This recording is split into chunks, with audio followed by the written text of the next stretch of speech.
कहानी के शुरू होते ही हम कूपर नामी हॉलीवुड के एक बहुत बड़े एक्टर को एक बर्थडे पार्टी में देखते हैं। जिस पार्टी के दौरान उसकी बेटी देखती है कि अचानक शहर में बड़े बड़े ब्लास्ट होना शुरू हो गए थे। देखते ही देखते शहर में अफरा तफरी मचाती है और लोगों की जान बचाने के लिए उन्हें अंडरग्राउंड बने वर्ल्ड्स में शिफ्ट कर दिया जाता है। वर्ड्स को देखने से यह जाहिर हो रहा था कि लोगों को जमीन पर होने वाले इन मिस्टीरियस ब्लास्ट के बारे में पहले से ही खबर थी। इसीलिए तो ये वर्ड्स बनाए गए थे।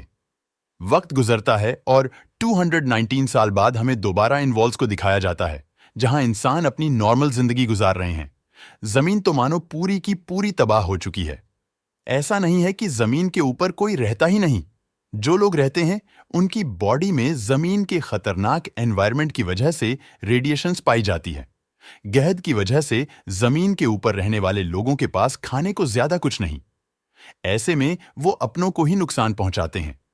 वहां के लोगों पर भरोसा करना काफी मुश्किल है, बता रहे थे वर्ल्ड 33 के चीफ हैंग, जिसकी बेटी लूसी की आज शादी थी। वर्ल्ड 32 का एक लड़का अपनी चीफ फ्ली के साथ लूसी से शादी करने के लिए यहां आता है। शादी हो जाती है और शादी के बाद है सबको खुशखबरी देते हैं कि कुछ सालों बाद अमेरिका का एनवायरनमेंट काफी बेहतर हो जाएगा और यहां वर्ल्ड पर रहने वाले लोग आखिर जमीन के ऊपर सेफली जा पाएंगे। ये जाने के बाद सारे बहुत खुश होते हैं और अपने अपने रूम्स में चले जाते हैं। रात होने पर जब लूसी का भाई उदास इस वर्ल्ड के अंदर घूम रहा था तो उसे कुछ लोगों के चिल्लाने की आवाज आती है। उसे पता चलता है कि वर्ल्ड 32 के लोगों ने वर्ल्ड 33 के लोगों को मारा है, उनके साथ लड़ाई की है और ऐसे में बहुत से लोग जान से मारे गए। यहां अपने रूम में लूसी भी चेक करती है कि उसके हस्बैंड की बॉडी से बहुत ज्यादा रेडिएशंस बाहर आ रही थी। मतलब यह कि वो जमीन के ऊपर रहने वाला कोई इंसान था जो उनके वर्ल्ड में आ गया था। यह जानते ही इससे पहले कि लोसी उससे कुछ पूछ पाती, वो लड़का खुद ही लोसी के ऊपर हमला कर देता है और अपने आप को बचा निकल गा लूसी एक चाकू से उसी को मार देती है। अपने रूम से बाहर निकली तो उसने देखा कि वर्ल्ड में किसी जंग का माहौल था। वर्ल्ड 32 के लोग बेदर्दी से उनके वर्ल्ड के लोगों को मार रहे थे। घबराकर लूसी अपने डैड हैंग के पास जाते हैं, जिसको भी अबली पकड़ चुकी थी। ली हैंग को दो चोस देती है, या तो अपने आप को बचाए वो, या फिर अपने लोगों को। अंग, जो कि एक लीडर था, वो अपने लोगों को बचाने का फैसला करता है और ऐसे ली के लोग उसे पकड़कर यहां से ले जाते हैं। इन सब चीजों का सबसे से ज्यादा असर पड़ा था लूसी पर। वो बहुत ही ज्यादा उदास और परेशान हो चुकी थी। इन्हें यह भी बात मालूम हो गई थी कि हमला करने वाली ली की टीम वर्ल्ड 32 से ताल्लुक नहीं रखती थी, बल्कि वो जमीन के ऊपर से आए थे। रात में होने वाली वर्ल्ड के अंदर एक मीटिंग में लूसी सबको अपना फैसला सुनाती है कि वो अब बडैड को बचाने के लिए जमीन के ऊपर जाएगी।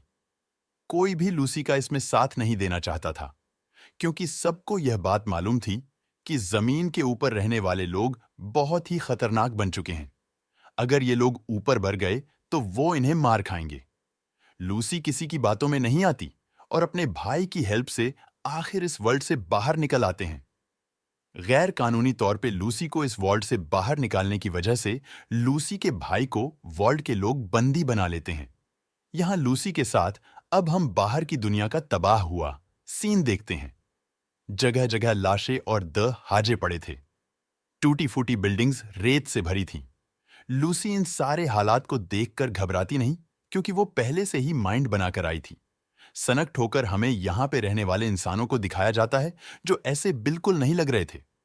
जैसा हैंग ने उन सबको बताया था, यह सब नॉर्मल लग रहे थे। ये ब्रदरवुड नामी एक ऑर्गेनाइजेशन थी, जहां पर मैक्सिमस नाम का एक लड़का भी था। वह यहाँ का एक ब्रांड फौजी बनकर एक रोबोटिक आर्म मर्सो लेना चाहता था, जिसकी हेल्प से ये लोग ताकतवर होकर अपने मिशंस पूरे किया करते थे। लेकिन क्योंकि मैक्सिमस सबसे ज्यादा कमजोर था, इसीलिए सब लोग उसे बहुत बुली कहते थे। यहां तक कि अपनी इसी कमजोरी की वजह से उसे आज तक उसका रोबोटिक आर्मरर सूट भी नहीं मिला था। वह यहां ट्रेनिंग ही करता रहा और उसके बाद आए हुए उसके दोस्त की भी प्रमोशन हो गई। यह जानकर उसे दुख तो बहुत हुआ, लेकिन वो कुछ कर भी नहीं सकता था। अगले दिन सुबह उठने पर पता चलता है उसे कि उसके जिस दोस्त की प्रमोशन हुई थी, उसके जूते में किसी ने एक बहुत बड़ा ब्लेड रख दिया था, जिसकी वजह से उसका पूरा पांव जख्मी हो गया है और अब उसकी पोजीशन पे किसी और को हायर किया जाएगा। जनरल मैक्सिमस को ही उसके दोस्त की पोजीशन के लिए हायर कर लेते हैं और यह जानकर उसके दोस्त को बुरा नहीं लगता। मैक्सिमस आर्मरर पहने एक बड़े सोल्जर का असिस्टेंट था। उसकी ड्यूटी मिशन में रोबोटिक आर्मरर पहने सोल्जर की हेल्प करने की थी। उन्हें पहला मिशन दिया जाता है, एक साइंटिस्ट को पकड़ने का जिसने एक बहुत ही खतरनाक डिवाइस बनाई थी, और यह लोग हेलीकॉप्टर में बैठकर मिशन के लिए निकल जाते हैं। दूसरी तरफ हम कुछ चोरों को देखते हैं जिन्होंने एक कॉफिन खोला है।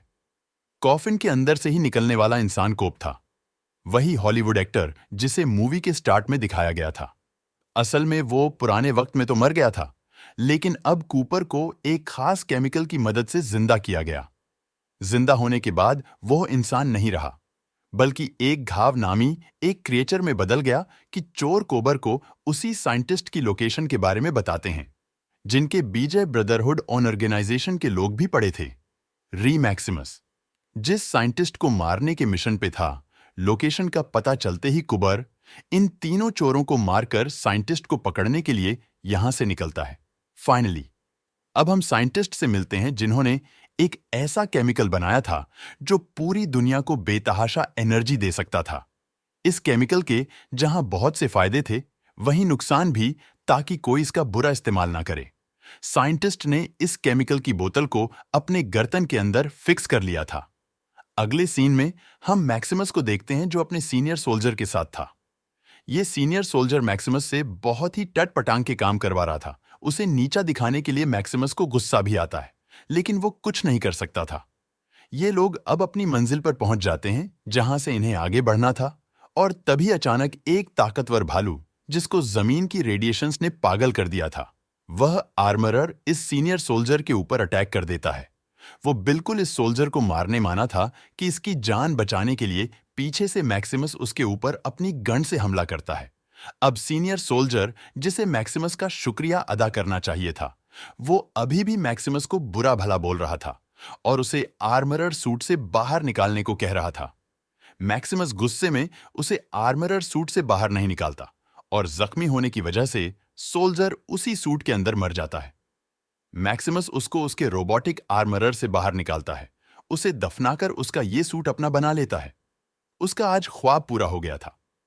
ये रोबोटिक आर्मरर सूट पहनने का यहाँ लूसी, जो कि चलते चलते एक गांव में पहुंच चुकी है, वो यहाँ पर ली के बारे में पूछती है सबसे, जिसने उसके डैड को बंदी बनाया था। भी उसे ली का पता नहीं बताता, क्योंकि सभी लोग जानते थे लूसी बॉल्ड से आई है और वो बॉल्ड से आए हुए लोगों के साथ अच्छा सलूक नहीं करते। यहीं पर लूसी ये मुलाकात साइंटिस्ट से हो जाती है, जो चलते चलते अपनी जान बचाने के लिए इस गांव तक पहुंचे थे। उनसे बात करते हुए लूसी जान पाती है कि साइंटिस्ट वर्ल्ड 33 के लोगों को बहुत अच्छे से जानते थे, इसीलिए वो लूसी के भी रिस्पेक्ट कर रहे थे उनकी इन्हीं बातों के दौरान। यहां पर कूप आ जाता है, जो साइंटिस्ट को देखते ही उनके ऊपर गोली चलाकर उन्हें जख्मी कर देता है, क्योंकि उसे साइंटिस्ट की गर्दन में मौजूद वही केमिकल चाहिए जिसके पीछे सब पड़े हुए हैं। इतने में ही यहां पर वो लोग भी आ जाते हैं जिनके 3 साथियों को अभी कूपर मार के आया था। वो सभी कूपर के ऊपर हमला कर रहे थे, जिन सब से बचने के लिए कूपर उनके ऊपर फायरिंग शुरू कर देता है, और ऐसे यहां एक जंग का माहौल बन जाता है। इतनी अजीब सिचुएशन देखते हुए लूसी को लगता है कि कपर ही यहां लोगों को नुकसान पहुंचा रहा है। इसी वजह से वो कूपर को अपनी गन से शूट करती है, लेकिन देखती है कि कूपर को कुछ भी नहीं हुआ, क्योंकि वो तो एक घावल था। इतने में ही यहां पर मैक्सिमस भी आ जाता है और पीछे से कूपर पे हमला करते हुए उसे उठाकर दूर फेंकता है। इस अफरा तफरी के माहौल के अंदर पीछे टॉप से एक औरत निकल के आती है। वो लूसी को जानती थी, क्योंकि थोड़ी ही देर पहले लूसी उससे ली का पता पूछ रही थी। वो यहां जल्दी जल्दी में उसे ली का पता बता देती है, साथ में ये भी कि ली काफी अरसे से इस साइंटिस्ट को ढूंढ रही है। अगर तुम इस साइंटिस्ट को ली के पास ले जाओ तो वो तुम्हारे डैड को छोड़ देगी। ये सुनते ही वो सब काम छोड़कर साइंटिस्ट की जान बचाकर यहां से भागने का फैसला करते हैं, जबकि कूपर और मैक्सिमस आपस की लड़ाई में साइंटिस्ट को भूल ही गए थे।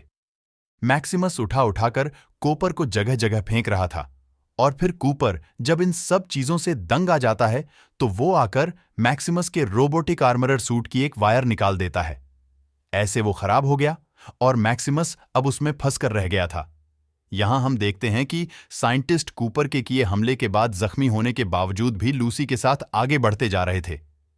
लेकिन एक पॉइंट आता है जब उन्हें फील हुआ कि वो अब नहीं बच पाएंगे, तब वो लूसी से अपना सर काटने को कहते हैं और बताते हैं कि मेरी गर्दन के अंदर एक वो केमिकल इंसर्ट है जो मी को चाहिए।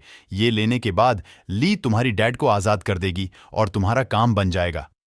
लूसी उन्हें मारना नहीं चाहती थी, लेकिन उनके इसरार पे और उनकी खराब कंडीशन को देखते हुए उसे साइंटिस्ट का सर काटना पड़ता है। सीन्स अब यहीं से पास्ट में शिफ्ट होते हैं। हमें कूपर की कहानी दिखाई जा रही है, जो एक हॉलीवुड एक्टर था। एक अच्छा करियर होने के साथ उसकी एक हैप्पी फैमिली थी। उसकी वाइफ और बेटी, जिनके बारे में इस वक्त हैंक जानता था। यानी लूसी के फादर कूपर को यह भी मालूम था कि ली ने हैंक को किडनैप किया हुआ है। वो अगर ली की जरूरत पूरी कर देता, यानी अगर वो ली को साइंटिस्ट का बनाया हुआ केमिकल देता, तो साइंटिस्ट उसे हैंक से मिलवा देती और हैंक ही उसे उसकी फैमिली तक पहुंचा सकता था। यही वजह थी कूपर की साइंटिस्ट को पीछा करने की। कूपर पांव के निशानों का पीछा करते करते साइंटिस्ट तक पहुंच जाता है, लेकिन उसे यह देख के अफसोस हुआ कि साइंटिस्ट न सिर्फ मारे जा चुके हैं, बल्कि उसका सर भी लूसी ले जा चुकी है। इसलिए वो अब लूसी का पीछा करना शुरू कर देता है। यहां दिखाया जाता है कि मैक्सिमस ने किसी तरह अपने आप को अपने रोबोटिक कार्मर सूट से बाहर निकाल दिया है और उसे अगर अब जिंदा रहना है तो उसे ये सूट दोबारा से ठीक करना होगा। इसे सूट में से अब ब्रदरहुड की ऑर्गेनाइजेशन वाले उससे कांटेक्ट करते हैं, जो उससे वहां की कंडीशन पूछ रहे थे। अगर मैक्सिमस उन्हें यह बता देता कि उनका सीनियर सोल्जर मारा गया है, तो वो यहां पे किसी और को भेज देते और ऐसे उसके हाथ से ये रोबोटिक कार्मर सूट निकल जाता। इसलिए वो यहां झूठ बोल देता है कि वह खुद सीनियर सोल्जर है और उसका हेल्पर मारा गया। ऑर्गेनाइजेशन वाले उसके पास एक हेल्पर भेजने का फैसला करते हैं, लेकिन वो उससे भी मना कर देता है, क्योंकि वह जानता था कि वहां का हर इंसान मैक्सिमस को जानता है और अगर किसी ने मैक्सिमस उसको इस सूट के अंदर देख लिया तो उसका भांडा फूट जाएगा। इसीलिए वो जल्द ही अपने सूट को ठीक करने का फैसला करता है। उसे नजर आता है कि सूट की एक डिवाइस खराब थी, जिसे ठीक करवाने के लिए वह पास की हार्डवेयर शॉप में जाता है। जब वो वापस आया तो यहां बहुत से चोर खड़े थे। उसका यह रोबोटिक सूट लेने के लिए, उनसे अपने सूट को बचाने के लिए, वो एक रिमोट की मदद से अपने इसी रोबोटिक कार्मर सूट के सर के एक आदमी का सर कुचल देता है और सब लोग डर कर उससे यहां से भाग जाते हैं। इस सारी लड़ाई के दौरान यहां पर मैक्सिमस के लिए हेल्पर भी पहुंच जाता है, जो उसकी ऑर्गेनाइजेशन ने भेजा था। इससे पहले कि हेल्पर मैक्सिमस को पहचान लेता, मैक्सिमस बिना वक्त जाया किए अपने आप को इस रोबोटिक कार्मर सूट में छुपा लेता है। हेल्पर के साथ मिलकर मैक्सिमस अपने मिशन को दोबारा स्टार्ट करता है।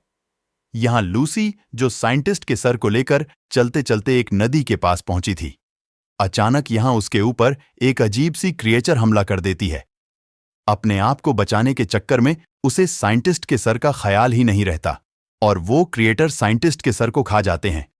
वो उसके सर को वापस हासिल करना चाहती थी और इतनी ही देर में हम देखते हैं कि यहां पे कोप में पहुंच जाता है, जो उसके ऊपर अब गनाने खड़ा था। परेशान लूसी उसे बता देती है कि यहां मॉन्स्टर ने साइंटिस्ट के सर को खा लिया है। ये सुनकर कूबर परेशान हो जाता है। कुछ देर सोचने के बाद उसे एक आइडिया आया। उस दिन लूसी को ही चारा बनाकर नदी के ऊपर लटका दिया, ताकि वो मॉन्स्टर लूसी को खाने के लिए ऊपर आए। प्लान के मुताबिक वो मॉन्स्टर इन तक आता भी है, लेकिन इनकी बदकिस्मती कि ये लोग उन्हें पकड़ नहीं पाते।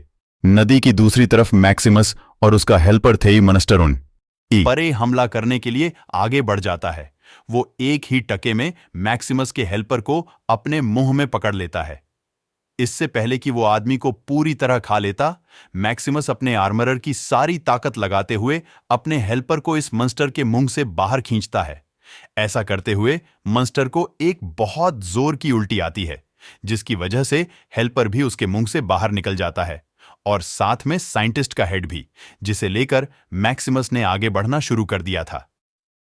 यहां हम देखते हैं कि कूपर और लूसी चलते चलते एक और गांव में आ गए थे। कूपर को यहां पर वॉल्ट शेल्टर का एक एडवर्टाइजमेंट नजर आता है, जिसे उसने अपनी वाइफ के कहने पर शूट किया था। यह वही वॉल्ट शेल्टर है जिसमें आज सब लोग सेफ रह रहे हैं। खैर, अब वो लूसी को लेकर एक स्टोर पे जाता है जहां वो लूसी के बदले एक ट्रक मांगने की डिमांड करता है। साफ जाहिर था कि वो लूसी को बेच रहा था। लूसी के पास भी कूपर की बात मानने के अलावा कोई ऑप्शन नहीं था। कूपर की बात मानते हुए वो स्टोर के अंदर चली जाती है, यानी उसने कूपर के लिए अपने आप को बेच दिया। स्टोर के अंदर उसे एक रोबोट मिलता है जो उससे अच्छी बातें कर रहा था, साथ ही वो उसका इलाज भी कर देता है। यह जानकर लूसी को थोड़ा सुकून हुआ कि यहां का एनवायरनमेंट सेफ है, लेकिन असल में ऐसा नहीं था। उस रोबोट ने इलाज करते हुए लूसी को धोखे से बेहोश कर दिया था, और अब जब लूसी को होश आया तो वो ऑपरेशन थिएटर में थी।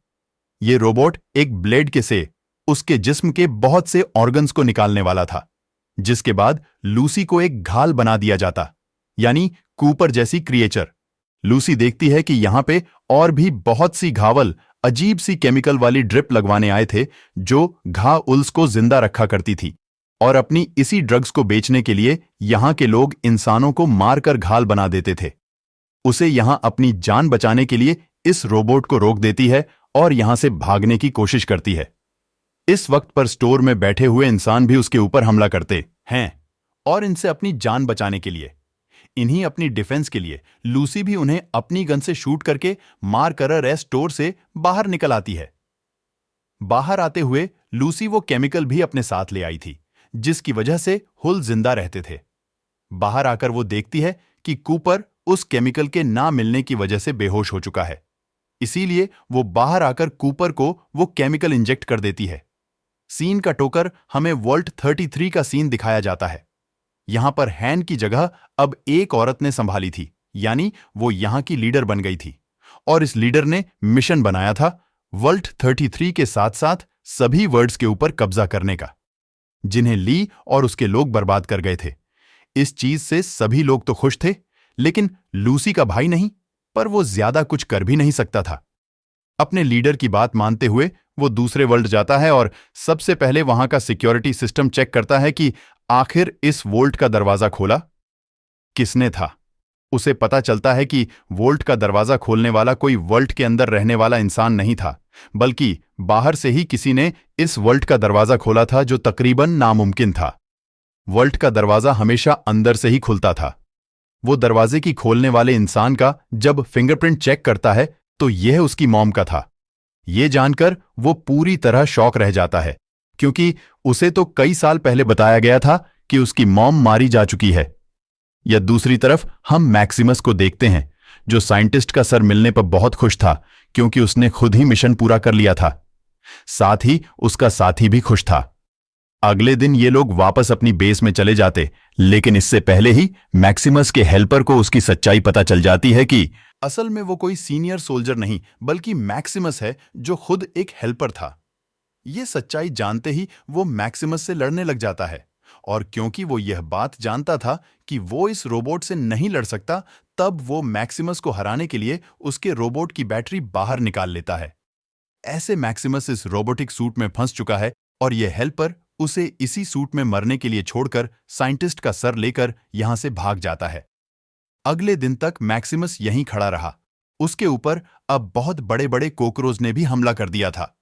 इससे पहले कि वो मैक्सिमस को मार देते, सही वक्त पे यहां लूसी आकर उसे देख लेती है, और सभी कोकरो जिसको अपनी गन से मार गिराती है। लूसी को इस रोबोट को देख के याद आ जाता है कि इसी रोबोट ने कूपर से उसकी जान बचाई थी।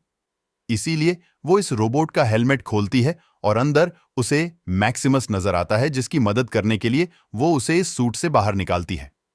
यहां पर ये दोनों ही एक दूसरे को अपनी अपनी कहानी सुनाते हैं कि कैसे लूसी को साइंटिस्ट का वो सर चाहिए जिसके अंदर मौजूद केमिकल को वो ली को देकर अपने डैड को छुड़वाना चाहती है, जबकि मैक्सिमस ब्रदरहुड ऑर्गेनाइजेशन के लिए उस सर को हासिल करना चाहता है। इन्हीं दोनों का मकसद एक है सर, तो मैक्सिमस को भी चाहिए था, लेकिन ब्रदरहुड ऑर्गेनाइजेशन ने उसके साथ इतना अच्छा सलूक नहीं रखा था। इसीलिए वो साइंटिस्ट का सर ढूंढकर लूसी को देने का फैसला करता है, और यह दोनों अपने मिशन के लिए निकल जाते हैं। मैक्सिमस के हेल्पर को ढूंढकर उससे साइंटिस्ट का साथ लेने के मिशन पर चलते चलते इन लोगों के ऊपर कुछ लुटेरे हमला कर चुके थे, जिनसे बचने के लिए यहां मैक्सिमस अपने अच्छे निशानेबाजी से उन्हें एक ही मर्तबा में शूट करके मार देता है। लेकिन इस तब में वह खुद भी जख्मी हो गया था। वह तो जख्मी था ही, यहां पता चलता है कि नसी भी जमीन की रेडिएशंस की वजह से बीमार हो रही है। इसीलिए ये दोनों किसी मेडिकल स्टोर पर जाने का फैसला करते हैं। मेडिकल स्टोर में आते ही यह लोग बेहोश हो जाते हैं। इन्हें समझ नहीं आई कि इनके साथ क्या हुआ। जब ये होश में आए तो ये वर्ल्ड के अंदर थे और यह देखकर लूसी खुश हो जाती है कि एटलीस्ट अब उन्हें अच्छा ट्रीटमेंट मिल जाएगा। सीन कट होकर पास में जाता है, जहां दोबारा हम कपर को देखते हैं।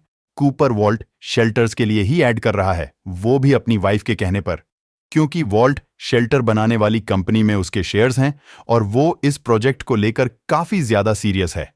उनकी कंपनी यह चाहती है कि दुनिया के सभी लोग ज्यादा से ज्यादा उनके इन्वॉल्व्ड शेल्टर्स में रहे, रिप्रेजेंट में। तो कपर अब पुलिस के हाथ लग चुका था। जो भी साइंटिस्ट को ही ढूंढ रहे थे, वो कूपर को मार मार कर उससे साइंटिस्ट का पता पूछ रहे थे, लेकिन कूपर उन्हें कुछ नहीं बताता कि वो मारे गए या अब वो कहां है।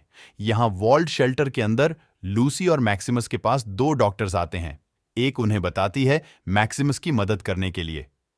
इन्होंने उसका रोबोटिक आर्मरर भी यही मंगवा लिया था। जिस सूट को इस वर्ल्ड शेल्टर के लोग रिपेयर कर देते, इन्हें बताया जाता है कि वो वर्ल्ड शेल्टर में कहीं भी घूम सकते हैं, लेकिन सेक्टर 12 में जाना मना है। लूसी नोटिस करती है कि इस मल शेल्टर में रहने वाले सभी लोग तकरीबन म्यूटेड थे, यानी उनकी बॉडी में कुछ ना कुछ चेंजेस थे। जैसे एक डॉक्टर की सिर्फ एक आंख थी, किसी के पास 3 आंखें थीं तो किसी का नाक ही नहीं था। इस वॉल्ट का विजिट करते हुए मैक्सिमस को यह बात पता चलती है कि यह वॉल्ट और यहां पर रहने वाले सभी लोग एनर्जी वाली बैटरीज की मदद से चलते हैं। बिल्कुल ऐसे ही जैसे उसका वो रोबोट उसे आके आता है कि वो अपने रोबोट को ठीक करने के लिए इन्हीं लोगों से एक सप्लाई बनवा लेगा, यानी बैटरी बनवाए। यहीं पर लूसी, जो यहां के लोगों के साथ घुले मिलने की कोशिश कर रही थी, वो देखती है कि यहां के सभी लोग ली की पूजा करते हैं और यह देख उसे गुस्सा आ जाता है, क्योंकि ली नहीं उसके डैड को किडनैप किया हुआ था। गुस्से में वो यहां से निकलकर सेक्टर 12 में चली जाती है और यहां उसे इस वर्ल्ड की हकीकत पता चलती है कि जितने भी लोग इस वर्ल्ड के अंदर आते हैं, वर्ल्ड की ऑर्गेनाइजेशन उन लोगों के ऊपर एक्सपेरिमेंट करती है। ऐसे एक्सपेरिमेंट जिससे वो बहुत ज्यादा ताकतवर या मास्टर्स बन जाएं। ये देखकर उसे समझ आ गई थी कि अब उसके और मैक्सिमस के साथ भी यही होने वाला था। उसके सेक्टर 12 में आने की खबर यहां के गार्ड्स को भी पड़ जाती है और गार्ड्स उसे पकड़ के यहां से ले जाते हैं। सीन्स दोबारा आए इस कट होकर पास में जाते हैं, जहां दिखाया गया है कि ली ने कूपर को अपने पास मिलने के लिए बुलाया है। वो कूपर को बता रही है कि उसकी वाइफ का यह प्रोजेक्ट इस दुनिया के लिए एक बहुत बड़ा खतरा है। कूपर को ले की बात पे यकीन नहीं था, इसीलिए ली कूपर को एक ऐसी डिवाइस देते हैं जिसको उसकी वाइफ के साथ अटैच करने पे वह अपनी वाइफ की सारी बातें सुन सकता था। कूपर इस डिवाइस को अपने पास तो रख लेता है, लेकिन उसे समझ नहीं आ रही थी कि उसे अपनी वाइफ के साथ यह करना चाहिए या नहीं। सेज दोबारा पास में शिफ्ट होते हैं, जहां पर गार्ड्स ने लूसी को पकड़ा हुआ है। वो मैक्सिमस के जब सामने से गुजरते हैं तो मैक्सिमस को लूसी के ऊपर आए हुए खतरे का पता चल जाता है। उसे बचाने के लिए वो जल्दी से अपने रोबोटिक कार्मर सूट के पास जाता है और उसे एक्टिवेट करने के लिए इन लोगों के वुव की ही बैटरी चुराकर अपने सूट में डाल लेता है। सूट एक्टिवेट करने के बाद वो जल्दी से इस वोल्ट के लोगों के पास आया था। यहां वो धड़ाधड़ करके पहले ही काफी सारे गार्ड्स को मार के है और उसके बाद जैसे ही लूसी को लेकर वो यहां से बाहर जाने वाला था तो लूसी उसे बताती है कि वर्ल्ड के लोग तो सजा के तौर पे ही उन्हें बाहर की दुनिया में छोड़ रहे थे। यह सुनकर वह थोड़ा शर्मिंदा होता है और उनसे माफी मांग लेता है। कुछ ही देर में ये जमीन के ऊपर थे। बाहर आकर लूसी को पता चलता है कि मैक्सिमस ने उनकी बैटरी चुरा दी है। बगैर बैटरी के वर्ल्ड के लोग 3 दिन से ज्यादा जिंदा ना रहते। यह बात लूसी को पता थी, इसीलिए लूसी मैक्सिमस को उनकी बैटरी वापस होने देने को कहती है। उनकी बात मानकर मैक्सिमस वो बैटरी वापस उनके वॉल्ट में फेंक देता है। इस सीन में हमें मैक्सिमस के हेल्पर को दिखाया जाता है, जो अपनी तबीयत खराब के चलते एक डॉक्टर के पास आया था। ये डॉक्टर उसका इलाज करने को मान जाता है और उसके बदले मांगता है। उससे मैक्सिमस के रोबोटिक सूट की बैटरी वो बैटरी दे देता है जिसके बाद डॉक्टर इंजेक्शन लगाकर वहां से भाग चुका था। इसके बाद हम वर्ल्ड 33 यानी लूसी के पुराने वर्ल्ड के अंदर देखते हैं। है कि वहां के नए लीडर ने सबको अलहदा-अलहदा वॉल्ट्स में रहने का ऑन ऑर्डर दे दिया था। उनकी वॉच में मौजूद नंबर्स ने बताया था कि कौन वॉल्ट 32 में रहने वाला है और कौन वॉल्ट 33 में। इसके बाद सीन एकदम से पास्ट में शिफ्ट हो जाते हैं, यानी कूपर की कहानी की तरफ। कूपर को जल ने एक डिवाइस दी थी, वो कपर अपनी वाइफ की एक एडवांस वॉच में लगा देता है, क्योंकि उसको भी अब अपनी वाइफ पर शक होने लगा था। यहां पर लूसी और मैक्सिमस अपने हेल्पर को ढूंढते हुए उस तक पहुंच जाते हैं, उसे साइंटिस्ट का सर लेने के लिए। यह हेल्पर उन्हें अपने से दूर रखने के लिए उनके ऊपर गोलियां चलाता है, लेकिन उसका निशाना बिल्कुल ठीक नहीं था। उसको रोकने के लिए जब लूसी उसके ऊपर हमला करती है तो एक तीर उसके आर पार हो जाता है, लेकिन वह मरता नहीं। और यहां उसे मालूम होता है कि जिस डॉक्टर ने उसका इलाज किया था, उस डॉक्टर ने इलाज करने के बजाय उसे एक इंजेक्शन के जरिए, एक केमिकल के जरिए घायल बना दिया था।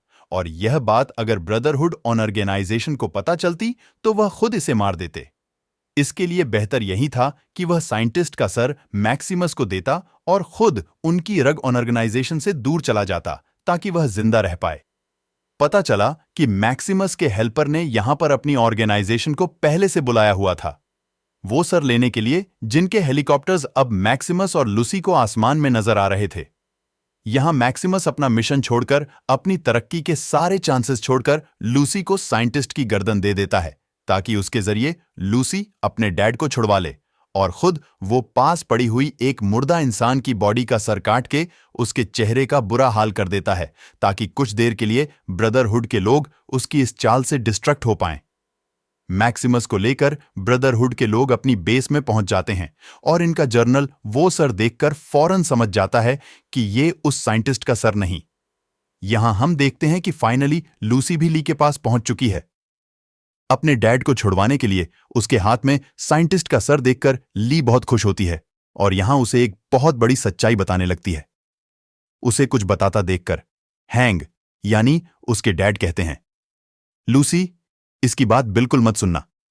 लेकिन लूसी ली को सुनना चाहती थी। उसे यहां पे एक धावल भी मिली थी जिसकी हालत काफी खराब थी। सीन कट होकर वर्ल्ड 33 में शिफ्ट होता है, जहां पर रूसी का भाई अपने ही एक जंगलर रहा है, उसे वर्ल्ड 32 में शिफ्ट कर दिया गया था, जहां आकर वह बहुत सी ऐसी मशीनस देखता है जिनके अंदर इंसानी दिमाग फिट किए गए हैं। और यह देखकर उसे यह बात समझ आ जाती है कि यह वॉल्ट उनकी रहने की जगह नहीं, बल्कि एक बहुत बड़ी एक्सपेरिमेंटल लैब है, जहां इंसानों के ऊपर एक्सपेरिमेंट्स किए जाते हैं, और यहां रहने में उनकी कोई सेफ्टी नहीं।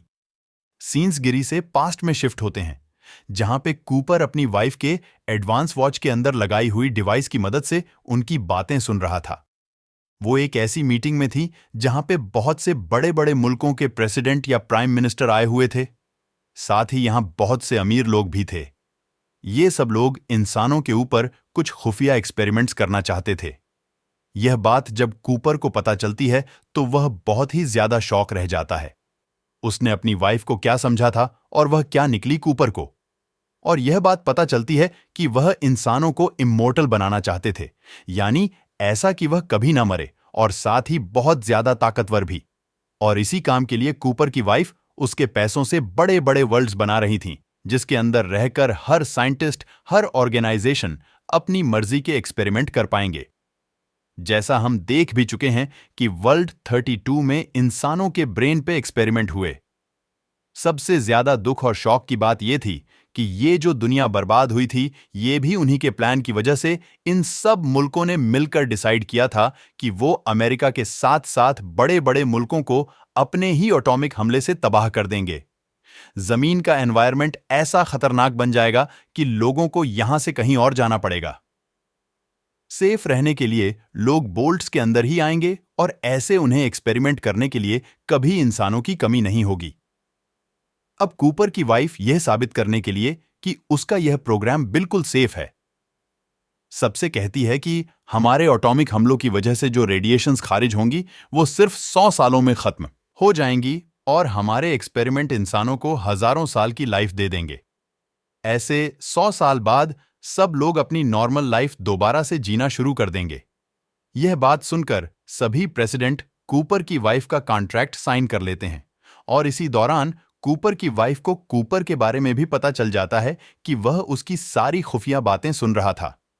इसीलिए वह अपने असिस्टेंट को कूपर के पास भेजती है, जो और कोई नहीं बल्कि हैंग यानी लूसी के फादर ही थे। यही कहानी प्रेजेंट में ली भी लूसी को सुना रही थी। अपनी कहानी को कंटिन्यू करते हुए ली बताती है कि इन्होंने दुनिया की सारी एनर्जी सप्लाई अपने वर्ल्ड्स को देना शुरू कर दी और ऐसे दुनिया बिल्कुल ही बर्बाद होकर रह गई। वो बताती है कि साइंटिस्ट का ये केमिकल दुनिया को दोबारा एनर्जी दे सकता है, जिसके बाद सभी लोग सेफली इस दुनिया पे रह सकते हैं। यहां पर लूसी अपनी मॉम के बारे में पूछती है ली से, और ली बताती है कि मैं और तुम्हारी मॉम बहुत अच्छे दोस्त थे, लेकिन जब तुम्हारी मॉम को हैंग के इरादों के बारे में पता चला तो हैंग ने उन्हें ही मरवा दिया और फिर हमने उन्हें घावल बनाकर जिंदा किया। लूसी पीछे मुड़कर दिखती है। ये घाव उसकी मॉम थी। लूसी की आंखें भर आईं। वो रोने लगी थीं और इसी दौरान उन्हें अचानक कुछ हलचल महसूस होती है। वो लोग देखते हैं कि ब्रदरहुड ऑर्गेनाइजेशन के लोग यहां ली के ऊपर हमला करने के लिए आ चुके हैं, क्योंकि उन्हें लगता है कि ली इस दुनिया को बर्बाद कर रही है। ये लोग बाहर से सभी गार्ड्स को मारते हुए ली के बेस के अंदर पहुंच जाते हैं, जहां आते ही मैक्सिमस हैंड को खोल देता है, क्योंकि उसे लगता था कि लूसी अपने डैड को छुड़वाना चाहती है। लेकिन यहां लूसी उसे हकीकत बताती है कि उसके डैड की वजह से ही यह दुनिया इस बुरे हाल में है, और यह सुनकर वो भी फ्लैशबैक्स में खो जाता है। उस वक्त में जब उन एटॉमिक की वजह से उसका शहर बर्बाद हुआ, उसके पेरेंट्स मारे गए, और यह दुख उसे आज तक नहीं भूला था। वो इन्हीं बातों में खोया हुआ था कि उसका रोबोटिक सूट हैंक के हाथ लग जाता है, जो पहनकर वो मैक्सिमस के ऊपर हमला कर देता है और मैक्सिमस बेहोश हो जाता है। इतने में ही यहां कूपर भी अपनी एंट्री कर चुका था, क्योंकि उसे ली और उसकी ऑर्गेनाइजेशन की सारी हकीकत पता थी। इसलिए वो ली की तरफ से यहां लड़ता है और हैंक पे बंदूक तान देता है। वो यहां हैंक से अपनी वाइफ के बारे में पूछता है, लेकिन हैंक उसे कुछ नहीं बताता। इतने में ही साइंटिस्ट की गर्दन से वो केमिकल निकालकर अपनी बनाई मशीन में लगा देती है, जिसकी वजह से पूरी अर्थ पे एनर्जी वापस आ गई थी। यह देखते हुए गुस्सा होकर हैंग ली को ही जख्मी करके वहां से भाग जाता है। अब क्योंकि हैंग भाग चुका था, इसीलिए कूपर उसे ढूंढना चाहता था, क्योंकि उसी को कूपर की वाइफ और बेटी का पता था। यहां पर कूपर लूसी से मदद मांगता है उसके डैड को ढूंढने के लिए, और लूसी उसकी मदद को मान जाती है, क्योंकि वह जानती है कि उसके डैड एक अच्छे इंसान नहीं। साथ ही अब लूसी सभी वर्ल्ड्स को तबाह भी करना चाहती है, क्योंकि अब उसे वर्ल्ड्स की हकीकत भी मालूम है। इसके बाद वो अपनी घल बनी मॉम को भी मार देती है, क्योंकि वह नहीं चाहती थी कि उसकी मॉम कोई अजीब क्रिएचर बनके जिंदा रहे। अगले सीन में हम डेक्ट है बेस के अंदर मैक्सिमस को जब होश आया तो उसने देखा कि लूसी और कूपर वहां से जा चुके थे। ली को उसने यहां पे मरा पाया। वो उसे देखकर दुखी था, जबकि यहां पे बाकी ब्रदरहुड के लोग जो आए, उन्हें लगा कि मैक्सिमस ही ली को मारकर इस दुनिया में दोबारा एनर्जी लेकर आया है। इसीलिए वो मैक्सिमस का हाथ उठाकर उसे अपना लीडर बना लेते हैं। लेकिन असल हकीकत वह खुद ही जानता है, और यहां हमें हैंग को दिखाया जाता है, जो अपनी बॉस यानी कूपर की वाइफ के पास एक जगह पहुंच चुका है। आगे क्या होगा? इसी मिस्ट्री के साथ यह सीजन यहीं एंड हो जाता है।